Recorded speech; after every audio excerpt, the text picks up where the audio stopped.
హైదరాబాద్ రాజేంద్ర నగర్ లో మరోసారి Gujarat ATS police సోదాలు కలకలం సృష్టించాయి. ఫోర్త్ వ్యూ కాలనీలోని డాక్టర్ సయ్యద్ మొహినుద్దీన్ ఇంట్లో తనిఖీలు నిర్వహించారు. అడిషనల్ ఎస్పీ స్థాయి అధికారి ఆధ్వర్యంలో 5 సభ్యుల బృందం సోదాల్లో పాల్గొంది. 3 రకాల లిక్విడ్లతో పాటు కంప్యూటర్, పలు రకాల బుక్స్, ఆయిల్ తయారు చేసే మిషన్ తో సహా పలు డాక్యుమెంట్లను స్వాధీనం చేసుకున్నారు. సయ్యద్ సోదరుడు ఉమర్ షారుఖీకి నోటీసులు ఇచ్చి సెర్చ్ నిర్వహించారు. అనంతరం సామాగ్రిని సీజ్ చేశారు.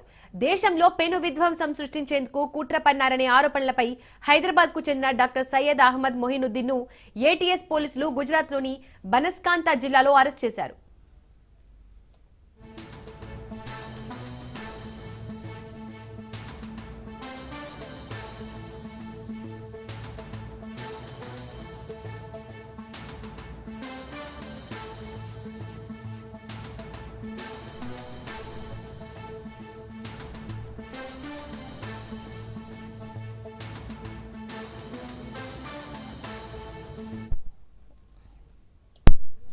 హైదరాబాద్ రాజేంద్ర నగర్ లో మరోసారి గుజరాత్ ఏటీఎస్ పోలీస్ సోదాలు కలకలం సృష్టించాయి.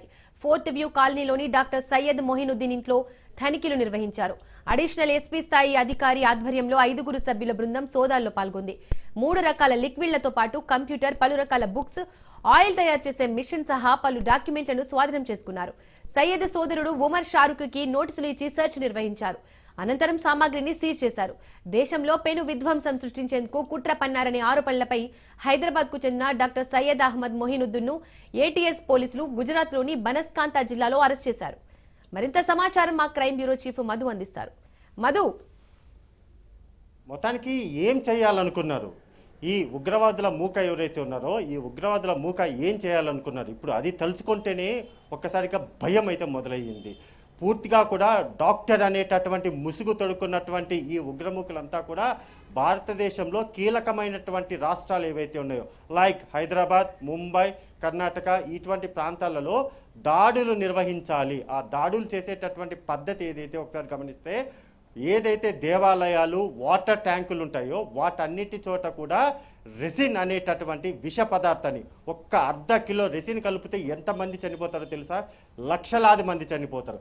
అటువంటి విష పదార్థాన్ని సైలెంట్గా తయారు చేస్తున్నాడు ఈ సయ్యద్ మొయినుద్దీన్. పేరుకు మాత్రమే ఎంబీబీఎస్ చదివాడు. ఆన్లైన్ ద్వారా వైద్య సేవలు అందిస్తున్నటువంటి ఇతని గురించి రాజేంద్ర నగర్లో పట్టుబడినటువంటి అతని పైన గుజరాత్ ఏటీఎస్ అధికారులు విచారణ జరిపేటటువంటి అనేక కీలకమైనటువంటి విషయాలే బయటకు వచ్చాయి. పాకిస్తాన్కు సంబంధించినటువంటి ఉగ్ర మూకలు ఎవరైతే ఉన్నారో ఆ ఉగ్ర సంస్థలతో లింకు పెట్టుకున్నటువంటి సయ్యద్ అన్ని రాష్ట్రాలు అంటే ఫరీదాబాద్లో ఉన్నటువంటి లింకులు కావచ్చు, ఇప్పుడు పట్టుబడినటువంటి సయ్యద్ ఎవరైతే ఉన్నారో అతను కావచ్చు, వీళ్ళందరి దగ్గర ఒకటే కామన్గా ఉన్నది ఒకటే: త్వరలో భారతదేశంలో దాడులు నిర్వహించాలి అనేది వీళ్ళ ప్లాన్ ఆఫ్ యాక్షన్. అసలు ఏంటి వీళ్ళ ప్లాన్ ఆఫ్ యాక్షన్? ఎందుకని ఈ స్థాయిలో ఉంది అనుకుంటే, గతంలో అనేక దాడులు ఏవైతే ఉన్నాయో ఆ దాడులకు సంబంధించినటువంటి ప్రతీకారం తీర్చుకోవడానికి ఒక మూర్ఖపు ఆలోచన ఏదైతే ఉంటుందో, అంటే చేతగాని వాళ్ళు చేసేటటువంటి పనులు ఏవైతే ఉన్నాయో, అంటే ఏది డైరెక్ట్గా కాకుండా ఇండైరెక్ట్గా అటాక్ చేయడం అంటారు కదా, అటువంటి చేతగాని దద్దమ్మలు చేసేటటువంటి పనులకు సిద్ధమైంది ఈ ఉగ్రముఖ. ఎందుకు ఇంత సీరియస్గా ఉంటే, వాళ్ళు చేయాలనుకున్నటువంటి పనులు ఎవరైనా పరిశీలిస్తే ఖచ్చితంగా కూడా వీళ్ళు అసలు మనుషులైనా, మనుషుల రూపంలో ఉన్నటువంటి రాక్షసులు అనక తప్పదు. ఏదైతే హైదరాబాద్లో ఉన్నటువంటి ప్రముఖ దేవాలయాలు కావచ్చు, లేకపోతే వాటర్ ట్యాంకులు కావచ్చు, హోటల్ కావచ్చు, వీటన్నిటి చోట కూడా రెక్కిలు నిర్వహించడం, ఇక్కడ ఉన్నటువంటి స్లీపర్ సెల్స్ ఏవైతే ఉన్నాయో ఆ స్లీపర్ సెల్స్ని యాక్టివేట్ చేయడము, పూర్తిగా పాకిస్తాన్ నుంచి నిధులంతటినీ కూడా తీసుకొని రావడం, ఆ డబ్బులన్నింటినీ కూడా తీసుకొని వచ్చి ఇక్కడి ప్రజలు ఇక్కడే పుట్టి, ఇక్కడే తింటూ, ఇక్కడే బ్రతుకుతూ, ఇక్కడే డబ్బులే తీసుకుంటున్నటువంటి ఈ ఉగ్రముఖలు ఇక్కడ భారతదేశంలో విధ్వంసం చెయ్యాలి, ఎలాగైనా సరే ఇండియన్ గవర్నమెంట్లో ఒక అల్లజడి సృష్టించాలి అనేటటువంటి ప్లాన్తో అయితే రంగంలో దిగారు. రైట్ నౌ రాజేంద్ర నగర్లో జరిగినటువంటి దర్యాప్తు ఏదైతుందో ఆ దర్యాప్తులోకి ఇంటికెళ్లారు పోలీసులు. పూర్తిగా లోపలంతా కూడా సోదాలు నిర్వహించారు. వన్స్ సోదాలు నిర్వహించిన తర్వాత అతని ఇంట్లో దాచిపెట్టి, ఎవరికి కుటుంబ సభ్యులకు కూడా ఏమాత్రం అనుమానం రాకుండా దాచిపెట్టినటువంటి పేలుడు పదార్థాలు కావచ్చు, ఇంటి లోపల ఉన్నటువంటి సామాగ్రి కావచ్చు, అతను ఇప్పటి వరకు కూడా ఉగ్రవాదులతో చేసినటువంటి కమ్యూనికేషన్ కావచ్చు, వీటన్నిటి మీద కూడా వివరాలన్నీ కూడా ఆరా తీశారు. అలా ఆరా తీసేటటువంటి క్రమంలోనే 2 తెలుగు రాష్ట్రాలు ఏవైతే ఉన్నాయో 2 తెలుగు రాష్ట్రాల్లో వీళ్ళ సంబంధించినటువంటి స్లీపర్ సెల్స్ ఎవరైతే ఉన్నారో బయటపడుతున్నాయి. విజయనగరంలో మనం చూసాం. విజయనగరం దగ్గర నుంచి మొదలు పెట్టుకుంటే ఇక్కడ వరంగల్ వరకు, హైదరాబాద్ వరకు అన్ని చోట కూడా వీళ్ళ టీం మెంబర్స్ ఎవరైతే ఉన్నారో వాళ్ళంతా కూడా పని చేస్తున్నారు. కేవలం వీళ్ళు చేస్తున్నటువంటి పని ఒకటే, పళ్ళు అమ్మచ్చు, లేకపోతే కూరగాయలు అమ్మచ్చు, లేకపోతే షాపులు పెట్టుకోవచ్చు, ఏమంటారు కటింగ్ చేసేటటువంటి మటన్ షాపులు పెట్టుకోవచ్చు, లేకపోతే డాక్టర్గా కావచ్చు. వాళ్ళు చేసేటటువంటి వృత్తి ఏదైనా సరే ఆ వృత్తి పైన ఎవరికి అనుమానం రాకుండా కామన్గా వెళ్తుంటాం, వాడు ఎవడో కూడా తెలియదు, కానీ వాడు ఉగ్రమూకలతో లింక్ ఉంటుంది. అది వీళ్ళ ప్లాన్ ఆఫ్ యాక్షన్ అలా ఉంటుంది. ఏ మాత్రం అనుమానం రాకుండా మొత్తం అంతా కూడా రెక్కీలు నిర్వహించడం, ఎక్కడైతే ఏ సమయంలో అయితే జనాలు ఎక్కువగా ఉంటారు అనేది రెక్కీలు నిర్వహించే పని స్లీపర్ సెల్స్ది. వన్స్ ఆ రెక్కి నిర్వహించిన తర్వాత ఆ మొత్తం ఇన్ఫర్మేషన్ అంతటిని కూడా ఉగ్రవాదులకు ఇవ్వడం, ఆ ఉగ్రవాదులు అవసరం అనుకుంటే ఆత్మాహుతి దాడికి పాల్పడ్డం మనం చూసాము. ఢిల్లీలో జరిగినటువంటి ఆత్మాహుతి దాడి ఏదైతే ఉందో ఖచ్చితంగా కూడా ఉమర్ అతను డాక్టర్గా ఉన్నటువంటి అతను పూర్తిగా కూడా తనంతట తాను చనిపోవడానికి ఒక బాంబు కారు తీసుకొని వచ్చి ఆ కారులో బాంబు పెట్టేసి మొత్తం అంతమందిని చనిపోయేలాగా చేశాడు. ఏమొచ్చింది? ఏమంటారు, సునకానందం అంటారు కదా, అటువంటి సునకానందమే దీన్ని అంటారు. ఏ మాత్రం కూడా మనసు కనికరం అనేది లేకుండా ఇంతమంది చంపాలి, చంపడం కూడా ఈ రెండింటికి పాల్పడుతున్నారంటే ఖచ్చితంగా వీళ్ళపైన ఇండియన్ గవర్నమెంట్ సీరియస్ యాక్షన్ తీసుకోబోతుంది. ఇప్పటికే అమిత్ షా కావచ్చు, నరేంద్ర మోడీ కావచ్చు, వీళ్ళిద్దరు కూడా కీలకమైనటువంటి సమావేశాలు నిర్వహిస్తున్నారు. ఏ క్షణమైనా సరే గతంలో మనం చూసుకుంటే పెహల్గాం దాడి ఏదైతుందో దానికి ప్రతీకారం ఎలా తీర్చారో మనం కూడా చూసాం. ఇప్పుడు జరుగుతున్నటువంటి ఢిల్లీలో జరిగినటువంటి దాడి ఏదైతే ఉందో ఈ దాడికి సంబంధించి కూడా హై లెవెల్ కమిటీ మీటింగ్ని నిన్న సాయంత్రం కూడా ప్రధాని మోడీ కంప్లీట్ చేశారు. కంప్లీట్ చేయడమే కాకుండా ఎటువంటి యాక్షన్తో ముందుకెళ్ళాలి, ఎటువంటి ప్లాన్ ఆఫ్ యాక్షన్ సిద్ధం చేయాలి అనే దానికి సంబంధించి ఎన్ఐఏకి కూడా క్లియర్గా చెప్పారు, ఇండియన్ ఆర్మీకి కూడా చెప్పారు. కాబట్టి ఇప్పటికే ఎన్ఐఏ దీనికి సంబంధించి కేసు కూడా నమోదు చేసింది. మూలాలు ఎక్కడైతే ఉన్నాయో ఈ కేసులన్నిటికీ సంబంధించినటువంటి మూలాలు ఏవైతే ఉన్నాయో వాటన్నిటి మీద కూడా దృష్టి పెట్టారు. డెఫినెట్గా కీలకమైనటువంటి వ్యక్తులు, వీళ్ళకి ఇన్ని రోజుల పాటు సహకరిస్తున్నటువంటి వ్యక్తులు అతి త్వరలో అరెస్ట్ కాబోతున్నారు. ఇంకొకటైతే మనం చెప్పదలుచుకున్నాము, వీళ్ళు ఆహార పదార్థాలు కావచ్చు, వాటర్ ట్యాంకుల్లో కావచ్చు, వాటిలో ఏదైతే విషం కలపాలి అనుకున్నారు, ఇక పైన ఎవరైనా సరే బయట తినాలనుకుంటే 1కి 2 సార్లు ఆలోచించండి. ఏం నష్టం లేదు, ఏమాత్రం తొందర లేదు. టేస్ట్ కోసమో లేకపోతే అక్కడ బాగుంటుందని వెళ్ళకండి. కొన్ని రెస్టారెంట్లకు వెళ్ళకండి.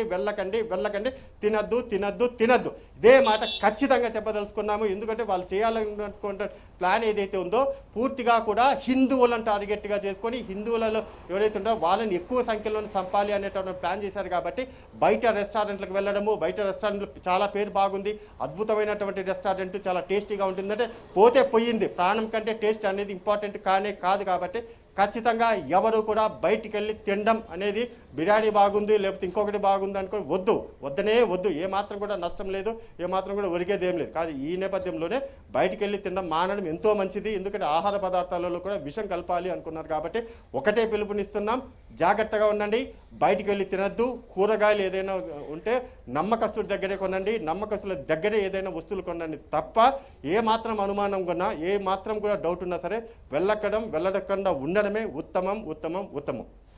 మధు, ఈ వైద్యుని ముసుగులో ఉన్న ఈ సయ్యద్ ఎంత కాలంగా ఈ ఉగ్ర కుట్రకు ప్లాన్ చేస్తున్నట్టు తెలుస్తుంది?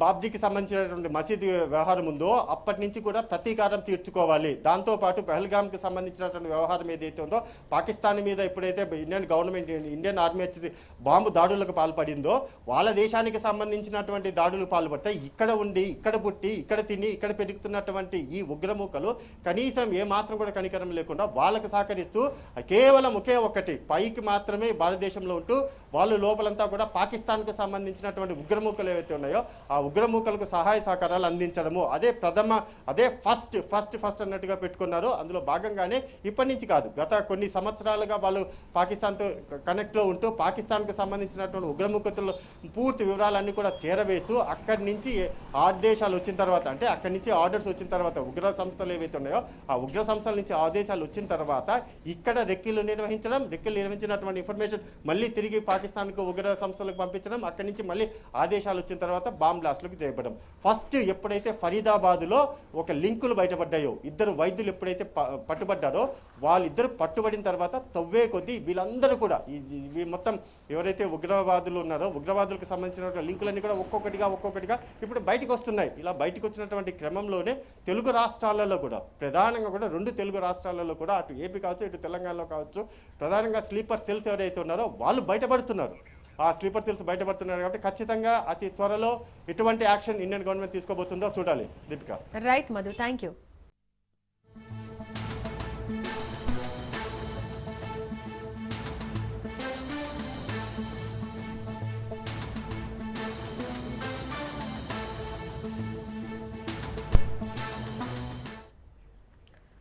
సినీ నటుడు నాగార్జున కుటుంబంపై చేసిన అనుచిత వ్యాఖ్యలకు మంత్రి కొండా సురేఖ విచారణ ఎదుర్కొంటోంది. ఈ మేరకు నాగార్జునకు క్షమాపణలు చెప్తూ ఎక్స్లో పోస్ట్ చేశారు. నాగార్జున కుటుంబంపై ఉద్దేశపూర్వకంగా వ్యాఖ్యలు చేయలేదని అన్నారు ఆమె. గతంలో తాను చేసిన వ్యాఖ్యలను బేషరతుగా వెనక్కి తీసుకుంటున్నట్టు కొండా సురేఖ ప్రకటించారు. అయితే దీనిపై నాంపల్లి ప్రత్యేక కోర్టులో నేడు విచారణ జరగనుంది. ఈ నేపథ్యంలో ఒకరోజు ముందు కొండా సురేఖ క్షమాపణలు చెప్పడం గమనార్హం. దీంతో కొండా సురేఖ క్షమాపణతో నాగార్జున తన కేసును ఉపసంహరించుకుంటారా లేదా అనేది వేచి చూడాలి.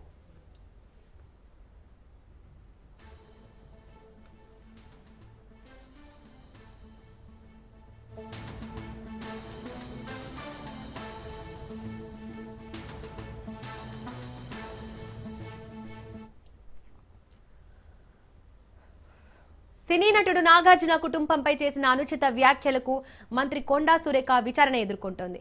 ఈ మేరకు నాగార్జునకు క్షమాపణలు చెప్తూ ఎక్స్లో పోస్ట్ పెట్టారు. నాగార్జున కుటుంబంపై ఉద్దేశపూర్వకంగా వ్యాఖ్యలు చేయలేదని అన్నారు ఆమె.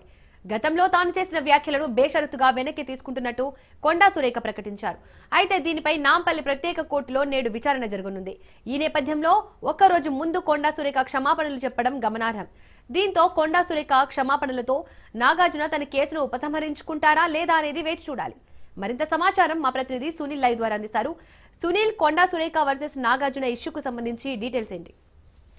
సినీ రాజకీయంగా తీవ్ర దుమారం రేపినటువంటి ఈ కొండా సురేఖ వ్యాఖ్యలకు సంబంధించి ఈరోజు నాంపల్లి ప్రత్యేక కోర్టు మరొకసారి విచారణ చేపట్టే అవకాశం ఉంది. మనం చూడొచ్చు, ఇప్పటికే నాగార్జున కుటుంబంపై గతంలో కొండా సురేఖ చేసినటువంటి వ్యాఖ్యలను సవాల్ చేస్తూ నాగార్జున నాంపల్లి మనోరంజన్ కోర్టులో క్రిమినల్ దావా పిటిషన్ దాఖలు చేశారు. దీనిపై గతంలోనే విచారించినటువంటి నాంపల్లి కోర్టు అటు నాగార్జున కుటుంబ సభ్యుల స్టేట్మెంట్తో పాటు మంత్రి కొండా సురేఖ స్టేట్మెంట్ కూడా నమోదు చేసుకోవడం జరిగింది. ఈరోజు విచారణ ఉన్న నేపథ్యంలో నిన్న కొండా సురేఖ చేసినటువంటి ట్వీట్, సోషల్ మీడియాలో చేసినటువంటి ట్వీట్ ప్రస్తుతము సినీ రాజకీయంగా తీవ్ర చర్చనీయాంశంగా మారింది. ఎందుకంటే ఇన్ని రోజులు కేసు విచారణ ఎదుర్కొంటున్నప్పటికీ కూడా నిన్న కొండా సురేఖ ఈరోజు కోర్టులో హీరింగ్ ఉన్న నేపథ్యంలో కొండా సురేఖ నిన్న బేషరత్తుగా తన వ్యాఖ్యలను వెనక్కి తీసుకున్నాం. కేవలం ఉద్దేశపూర్వకంగా తను ఎక్కడ కూడా ఈ వ్యాఖ్యలు చేయలేదు. తన పట్ల తను చేసినటువంటి వ్యాఖ్యల పట్ల తన కుటుంబ సభ్యులు తాను ఎవరైనా అగౌరవపరిస్తే మాత్రం ఆ వ్యాఖ్యలను చింతిస్తున్నాను, ఆ వ్యాఖ్యల పట్ల తాను తీవ్రంగా చింతను వ్యక్తం చేస్తూనే ఆ వ్యాఖ్యలు వెనక్కి తీసుకున్నట్లు కూడా నిన్న మంత్రి కొండా సురేఖ ట్విట్టర్ ద్వారా ఒక పోస్ట్ను కూడా విడుదల చేయడం జరిగింది. అయితే కొండా సురేఖ చేసినటువంటి ఆ పోస్టుకు మరి ఈరోజు కోర్టు హీరింగ్లో ఎలాంటి విచారణ ఎదుర్కొంటుంది, ఈరోజు విచారణలో మరి ఎలాంటి అంశాలు విల్లోకి వస్తాయని మాత్రం సర్వత్రా సినీ రాజకీయంగా తీవ్ర ఆసక్తి అయితే నెలకొని చెప్పవచ్చు. మొత్తం మీద ఇప్పటికే మంత్రి కొండా సురేఖ స్టేట్మెంట్ అనేక సార్లు కోర్టుకు హాజరైంది, ఆమె స్టేట్మెంట్ కూడా నమోదు చేసుకుంది. ఈ నేపథ్యంలోనే అటు నాగార్జున కూడా కోర్టుకు నేరుగా హాజరై తన స్టేట్మెంట్ కూడా ఇచ్చారు. తన పరువు ప్రతిష్టలు దెబ్బతీసే విధంగా మంత్రి కొండా సురేఖ వ్యాఖ్యలు చేసింది, తనపై క్రిమినల్ దావా యాక్షన్ తీసుకోవాలంటూ కూడా గతంలోనే నాగార్జున తన స్టేట్మెంట్, తన వాంగ్మూలాన్ని కోర్టుకు సమర్పించారు. దీంతో పాటు మరోవైపు కొండా సురేఖ స్టేట్మెంట్ కూడా కోర్టు నమోదు చేసుకుంది. ఎక్కడ కూడా తాను ఉద్దేశపూర్వకంగా వ్యాఖ్యలు చేయలేదు, ఇదంతా కూడా అంటే తను కించపరిచే విధంగా ఎక్కడ కూడా తన మనోభావాలు దెబ్బతీసే విధంగా ఎక్కడ కూడా ప్రవర్తించలేదంటూ కూడా మంత్రి కొండా సురేఖ కూడా తన వాంగ్మూలాన్ని ఇచ్చిన పరిస్థితి. అయితే నిన్న మనం చూసాం, ఏకంగా సోషల్ మీడియా ఒక ట్విట్టర్ వేదికగా అటు మంత్రి కొండా సురేఖ నాగార్జున కుటుంబానికి, నాగార్జునకు బేషరత్తుగా వెనక్కి తన చేసినటువంటి వ్యాఖ్యలు వెనక్కి తీసుకుంటానని చెప్పడం, ఆ తర్వాత తన మనోభావాలు దెబ్బతీసే విధంగా ఎక్కడ కూడా మాట్లాడలేదు. ఒకవేళ అలా మాట్లాడినట్లయితే తన మాటలను ఉపసంహరించుకుంటున్నాను, మరోవైపు ఆ మాటలకు చింతిస్తున్నట్లు కూడా నిన్న మంత్రి కొండా సురేఖ వ్యాఖ్యలు చేసింది. అయితే నిన్న చేసినటువంటి వ్యాఖ్యలకు సంబంధించి ఈరోజు కోర్టులో మరి మెమో ద్వారా కోర్టుకు సమర్పిస్తారా, మరి కోర్టు కన్సిడర్ చేస్తుందా లేదా అనేది కూడా చూడాల్సి ఉంటుంది. మరోవైపు ఇప్పటికే కేటీఆర్ సైతము మంత్రి కొండా సురేఖ చేసిన వ్యాఖ్యలపై క్రిమినల్ దావా పిటిషన్ దాఖలు చేశారు. ఆ పిటిషన్ కూడా ఇంకా కోర్టులో హీరింగ్ ఉంది. కేవలం ఈరోజు నాగార్జున దాఖలు చేసిన పిటిషన్ పై మాత్రమే ఈరోజు కోర్టు మరొకసారి విచారణ జరిపే అవకాశం ఉంది. ఈ విచారణలో మరి కోర్టు ఎలాంటి నిర్ణయం తీసుకుంటుంది అనేది మాత్రం సర్వత్రా ఆసక్తి అయితే నెలకొందని చెప్పవచ్చు. దీపిక. సునీల్, మంత్రి కొండా సురేఖ క్షమాపణలు చెప్పిన నేపథ్యంలో నాగార్జున కేసునేమైనా ఉపసంహరించుకునే అవకాశం ఉందా? చూడాలి మరి. ఎందుకంటే నిన్న మనం చూసాం సోషల్ మీడియా వేదిక ద్వారా సాక్షాత్ ఒక మంత్రి తన వ్యాఖ్యలను వెనక్కి తీసుకుంటాం, తన మనోభావాలను ఎక్కడ కూడా దెబ్బతీయలేదు. ఒకవేళ అలా దెబ్బతీసినట్లు మీకు అనిపిస్తే మాత్రం ఆ మాటలకు తాను చింతిస్తున్నానుతో పాటు మరోవైపు ఆ వ్యాఖ్యలని బేషరతుగా వెనక్కి తీసుకున్నామని చెప్పిన నేపథ్యంలో మరి ఈ పిటిషన్పై నాగార్జున ఎలాంటి నిర్ణయం తీసుకుంటారో తన న్యాయవాదులు ఈరోజు కోర్టుకు హాజరైన తర్వాత తన నిర్ణయాన్ని కూడా ఈరోజు కోర్టు వెల్లడించే అవకాశం ఉంది. కాబట్టి చూడాలి. మరి కాసేపులోనే కోర్టు నాంపల్లి మనోరంజన్ కోర్టు ఈ కేసు విచారణ చేసిన తర్వాత కోర్టు ఎలాంటి నిర్ణయం తీసుకుంటే, ఒకవేళ బేషరతుగా తను పిటిషన్ విత్డ్రా చేసుకుంటే మాత్రము మరొక పిటిషన్, ఎందుకంటే కేటీఆర్ కూడా ఇప్పటికే పిటిషన్ వేశారు కాబట్టి ఆ పిటిషన్లో కూడా ఎదుర్కొనే పిటిషన్పై మంత్రి కొండా సురేఖ ఎదుర్కొనే అవకాశం ఉంది. ప్రస్తుతం అయితే కేవలం నాగార్జున దాఖలు చేసిన పిటిషన్ పై మాత్రమే ఈరోజు కోర్టు విచారణ చేపట్టే అవకాశం ఉంది. ఆ విచారణలో మరి నాగార్జున తరపు న్యాయవాదులు, కొండా సురేఖ తరపు న్యాయవాదులు ఇద్దరు బోత్ పార్టీస్ కాంప్రమైజ్ అవుతారా, లేదా కాంప్రమైజ్ చేస్తే కాంప్రమైజ్ పిటిషన్ ఏమైనా దాఖలు చేస్తారనేది కూడా ఈరోజు ఒక క్లారిటీ కూడా వచ్చే అవకాశం ఉంది. దీపిక. ఢిల్లీ కారు పేలుడు కేసులో అధికారులు దర్యాప్తు ముమ్మరం చేశారు. పేలుడు సమయంలో కారులో డాక్టర్ ఉమర్ ఉన్నట్టు అధికారులు నిర్ధారించారు. ఉమర్ డిఎన్ఏ రిపోర్టు అధికారుల చేతికి అందింది. తల్లి డిఎన్ఏతో ఉమర్ శాంపిల్స్ మ్యాచ్ అయినట్లు అధికారులు తెలిపారు. డాక్టర్ ఉమరే ఉగ్రదాడికి పాల్పడినట్లు నిర్ధారించారు. బ్లాస్ట్ సీన్ నుంచి అధికారులు డిఎన్ఏని సేకరించారు. కారు స్టీరింగ్ ఎక్సిలేటర్ లో ఇరుక్కున్న కాలు నుంచి డిఎన్ఏ సేకరించారు.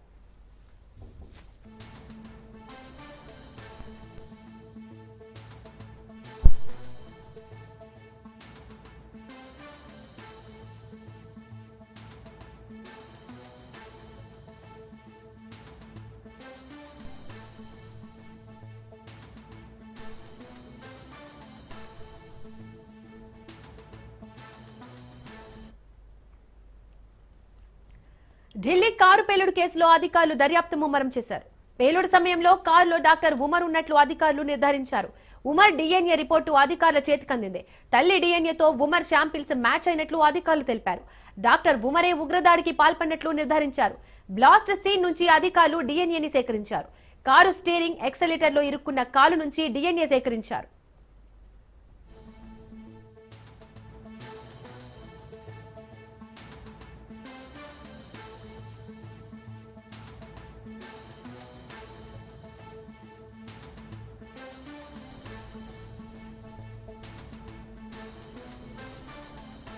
ఏళ్ల తరబడి గూడు కోసం చూసిన పేదలు నిలువ నీడలేని పరిస్థితిలో ప్రభుత్వం కట్టించిన ఇళ్లలోకి చేరుకున్నారు.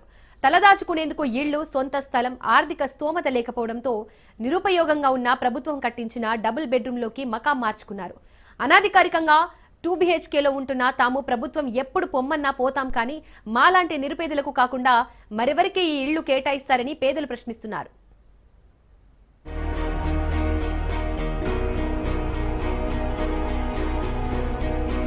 హనుమకొండ జిల్లాలోని కమలాపూర్ మండలానికి చెందిన మర్రెపల్లిగూడెం గ్రామంలో ప్రభుత్వం కట్టించిన డబుల్ బెడ్రూమ్ ఇళ్లను పేదలు స్వాధీనం చేసుకుని నివాసం ఉంటున్నారు.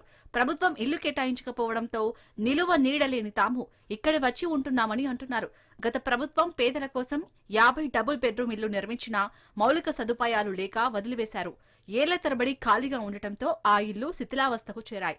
తాజాగా 20 కుటుంబాలు ఆ ఇళ్లలోకి వెళ్లి తలుపులు అమర్చుకుని కలర్స్ వేయించుకుని నివాసం మొదలుపెట్టాయి. దాదాపుగా ఈ డబుల్ బెడ్రూమ్ రూములు ఒక 5 సంవత్సరాల నుంచి కట్టిన నిరుపయోగం ఉంటున్నాయి. ఇందులో మద్యానికి బానిసలే కొంతమంది తాగడం, సీసాలు పలుకొట్టడం, గంజాయి, తలుపులు కిటికీలు పలుకొట్టి వృధాగా ఈ దాదాపుగా ఒక 5 సంవత్సరాలు వృధాగా ఉంటున్నాయి. పేదలకు కనీసానికి వసంతులకు కొంతమంది ఇల్లు కూలిపోయి మొన్న వర్షాలకు చాలా మంది కూడా ఇల్లు కూలిపోయి ఉన్నాయి. వాళ్ళకన్నా లబ్ధి చేద్దామంటే ఈ ప్రభుత్వమైనా గత ప్రభుత్వమైనా 5 సంవత్సరాల నుంచి ఇంకెవ్వరూ పట్టించుకోవడం లేదు. ఈ నిరుపయోగం ఉండడం వల్ల ఇలా బర్రెలు, గొడ్లను ప్లస్ గొర్రెలను కూడా లోపల కట్టేయడం, లోపల తోలుతారు కొంతమంది, ప్లస్ కిటికీలు పలగొట్టిళ్ళు, తలుపులు పలగొట్టి నిరుపయోగం ఉండడం వల్ల తాగడం, గంజాయి కూడా ఈ రీసెంట్గా ఒక ఒక 2 నెలల క్రితం 2 మంత్ క్రితం గంజాయి కూడా ఇలా దొరకడం జరిగింది. ఇల్లు లేని వాళ్ళు మొన్న వర్షాలు కూలిన వాళ్ళు కొంతమంది ఒక 15 ఫ్యామిలీ దాకా దగ్గర ఇప్పుడు రావడం జరిగింది. 5 సంవత్సరాల క్రితం ప్రభుత్వం నిర్మించిన డబుల్ బెడ్రూమ్ ఇల్లు ఎవరికీ కేటాయించకపోవడంతో అసాంఘిక కార్యకలాపాలకు అడ్డాగా మారాయి. తాగుబోతులు, గంజాయి బ్యాచ్లకు, పేకాట రాయులకు అడ్డాగా మారాయి. పశువులు కట్టేస్తే షెడ్డులుగా మారిపోయాయి. ఇందిరమ్మ ఇల్లు లేక డబుల్ బెడ్రూమ్ ఇల్లు కేటాయించకపోవడంతో గూడు లేని పేదలు వీటిలో వచ్చి ఉంటున్నారు. సొంత ఖర్చులతో డబుల్ బెడ్రూమ్ ఇళ్లకు కలర్లు వేసుకుని తలుపులు బిగించుకుని ఉంటున్నారు. మాకేం లేదు ఉందామంటే నా భర్త చచ్చిపోయాడు, నా పిల్లలు చిన్న పిల్లలు అప్పుడే భర్త చచ్చిపోయాడు. సమాజంలో మమ్మల్ని పట్టించుకున్న వాళ్ళు కూడా లేరు.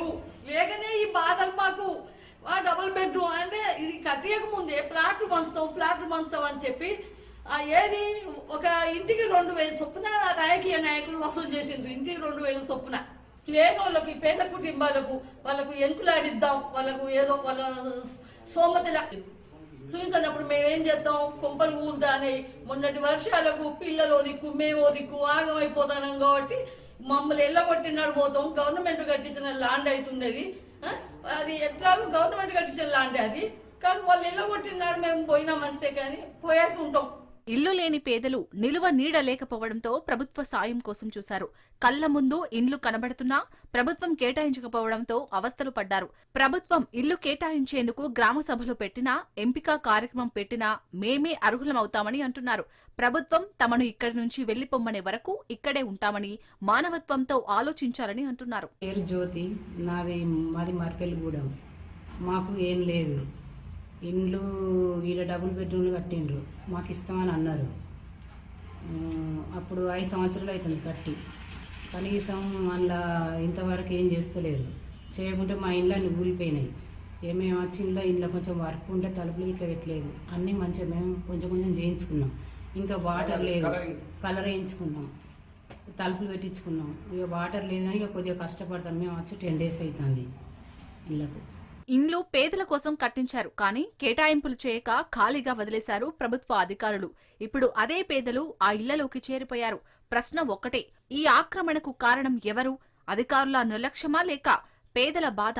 ప్రభుత్వం కట్టించిన ఇల్లు ఇలా పాడైపోతుంటే, పేదలే చేరిపోతుంటే ఇది పేదల ధైర్యమా లేక వ్యవస్థ వైఫల్యమా అనే ప్రశ్నలు ఉదయిస్తున్నాయి.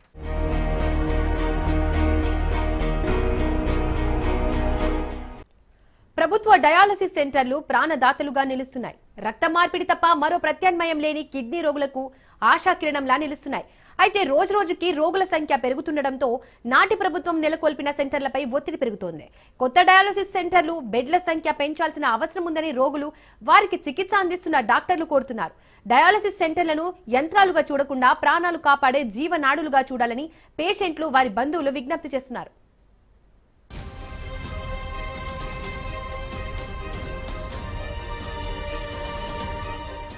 సిరిసిల్ల, వేములవాడ ప్రభుత్వ ఏరియా ఆసుపత్రిలో ఏర్పాటు చేసిన డయాలసిస్ సెంటర్లు వందలాది కిడ్నీ రోగులకు ప్రాణాధారంగా మారాయి.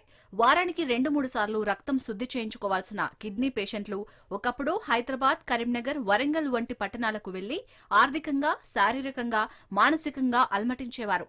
రోగుల సంఖ్య పెరుగుతుండటంతో ప్రస్తుతం ఉన్న 15 బెడ్లు, 15 డయాలసిస్ మిషన్లు ఏమాత్రం సరిపోవట్లేదు. ప్రతిరోజు వెయిటింగ్ లిస్టులో 25 మంది పేషెంట్లు ఉంటున్నారు. కిడ్నీలు దెబ్బతిన్న రోగులకు ప్రతిరోజు దినదిన గండంలానే గడుస్తుంది. అలాంటిది సేవల కోసం రోజుల తరబడి, వారం వారం ఎదురు చూసి జీవించడమే ఒక యుద్ధంలా.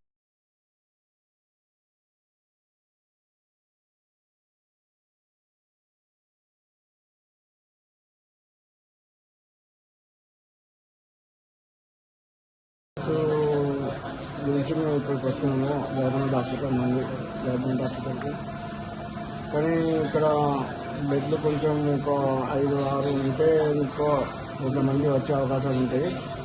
అందుకు మీరు కొంచెం సహాయం చేస్తే బాగుంటుందని అనుకుంటున్నాను. తమ ప్రాణం డయాలసిస్ యంత్రాలపైనే ఉండటం, షెడ్యూల్ రాకపోతే మరణమే దిక్కు అన్న భావనతో పేషెంట్లు రోజులు లెక్క పెడుతున్నారు. ప్రైవేట్ ఆసుపత్రులలో ఈ సేవలు చేయించుకుంటే నెలకు 20,000 రూపాయల వరకు ఖర్చు. అందుకే ప్రభుత్వ సెంటర్లపై ఆధారపడుతున్నారు ప్రజలు. కానీ అక్కడ కూడా యంత్రాల సంఖ్య, సేవల సామర్థ్యం పరిమితం. ఎక్విప్మెంట్, సిబ్బందితో పాటు కొత్త మిషన్లు ఏర్పాటు చేయాలని పేషెంట్లు, వారి కుటుంబ సభ్యులు కోరుతున్నారు. అది డయాలసిస్ సరిపోతలేదు, ఇంకా 10 పంపించి మాకు ఇబ్బంది అవుతుంది. కావున ఇంకా 10 డయాలసిస్ బెడ్లు మిషన్లు పంపించగలరని కోరుతున్నాము. ఒక డయాలసిస్ 4 hours మనం పెట్టడం జరుగుతుంది. కానీ ఇక్కడ ఇప్పుడు ఉన్న పేషెంట్లకి ఈ 10 బెడ్స్ అనేది కొంచెం ఇబ్బందిగా ఉంది. ఇంకొక 10 మిషన్స్ వచ్చినా కానీ మనకు పేషెంట్లకు వెసులుబాటు అయ్యే అవకాశం ఉంది. ఆస్పత్రికి వచ్చే రోగులు, వారి బంధువులే కాదు, వారికి డయాలసిస్ చేస్తున్న ఆస్పత్రి సిబ్బంది, అధికారులు సైతం యంత్రాల సంఖ్య పెంచితే బాగుంటుందని అంటున్నారు. రోగుల సంఖ్య పెరుగుతున్నందున యంత్రాలు మరిన్ని కల్పించడం, అలాగే జిల్లాలోని మరికొన్ని ఆస్పత్రుల్లోనూ డయాలసిస్ సేవలు విస్తరించడం అవసరమని వైద్య సిబ్బంది చెబుతున్నారు. మనకి ఇప్పుడు ప్రజెంట్లీ 92 మంది పేషెంట్స్ కంట్రోల్ ఉన్నాయి. వీళ్ళకి నిరంతరం 4 షిఫ్ట్ల ద్వారా డయాలసిస్ చేస్తూ ఉంటాము. మనము ఒక్కొక్క షిఫ్ట్ 3 నుంచి 4 గంటలు జరుగుతుంటుంది. మధ్యలో 1 గంట గ్యాప్ క్లీనింగ్, ఆటో క్లీనింగ్ అని పెడతాం dialysis machine. And dialysis cleaning అనేది మళ్ళీ ఒక షిఫ్ట్ పెడతాం. రోజుకు 16 గంటలు, దాదాపు 16 గంటలు 17 గంటలు పనిచేస్తుంటుంది. ఇంకా ఒక 20 నుంచి 25 పేషెంట్లు వెయిటింగ్లో ఉన్నారు. దానికి మనం గాంధీతో అనుసంధానం చేసి కొంతమంది గాంధీ హాస్పిటల్, సికింద్రాబాద్ గాంధీ మెడికల్ కాలేజ్లో గాంధీ హాస్పిటల్కు చేపిస్తున్నాము. జిల్లా వ్యాప్తంగా ఆల్రెడీ 15 ఉన్నాయి. ఇంకొక 10 చేస్తే ఈ 2-3 సంవత్సరాల వరకు మనం తీయవచ్చు. ఇక మనం ఒకటేసారి పెంచుకోవడం కంటే మన పేషెంట్ లోడ్ బట్టి పెంచుకుంటే బెటర్. డయాలసిస్ పేషెంట్లు అంటే జీవితం, మరణం మధ్య తాడుపై నడుస్తున్నవారు. ఆ తాడు కొంచెం జారినా ఒక కుటుంబం కూలిపోతుంది. డయాలసిస్ సెంటర్లు కేవలం యంత్రాలు కాదు, అవి ప్రాణాలు కాపాడే నాడులు. అవి ఆగిపోకుండా సమర్థవంతంగా పనిచేసేలా పాలకులు, ప్రభుత్వం కృషి చేయాలి. ఇది కేవలం ఒక ఆరోగ్య సేవల కోసం రాజ్ న్యూస్ ప్రసారం చేస్తున్న కథనం కాదు. ఇది ప్రాణాల కోసం డయాలసిస్ పేషెంట్లు చేస్తున్న నిశ్శబ్ద యుద్ధానికి రాజ్ న్యూస్ ఇస్తున్న మద్దతు. సిఐఐ భాగస్వామ్య సదస్సుకు ముందే విశాఖపట్నంలో పెట్టుబడుల జాతర మొదలు కానుంది. ఐటీ సహా పలు కంపెనీలకు మంత్రి నారా లోకేష్ నేడు భూమి పూజ చేయనున్నారు. 2047 నాటికి $2.4 ట్రిలియన్ ఆర్థిక వ్యవస్థ లక్ష్యంగా sales software, ispace software solutions, tech Tammina software solutions, Phenom వీపు కంపెనీలతో ఒప్పందం కుదుర్చుకోనున్నారు. విశాఖ యూనిట్ ద్వారా లో కోడ్ ఏఐ టెక్నాలజీలపై సంస్థ దృష్టి పెట్టనుంది. భారత్ సహా అమెరికా, బ్రిటన్, యుఏఈలో ఈ సంస్థ కార్యకలాపాలు నిర్వహిస్తోంది. ప్రైవేట్ లిమిటెడ్ లాంటి ఐటీ కంపెనీలతో పాటు Raheja IT space, residential project, world trade centre లాంటి ప్రతిష్టాత్మక సంస్థలు వీటిలో ఉన్నాయి. వేల కోట్ల పెట్టుబడులతో పాటు పెద్ద ఎత్తున యువతకు ఉపాధి లభించనుంది.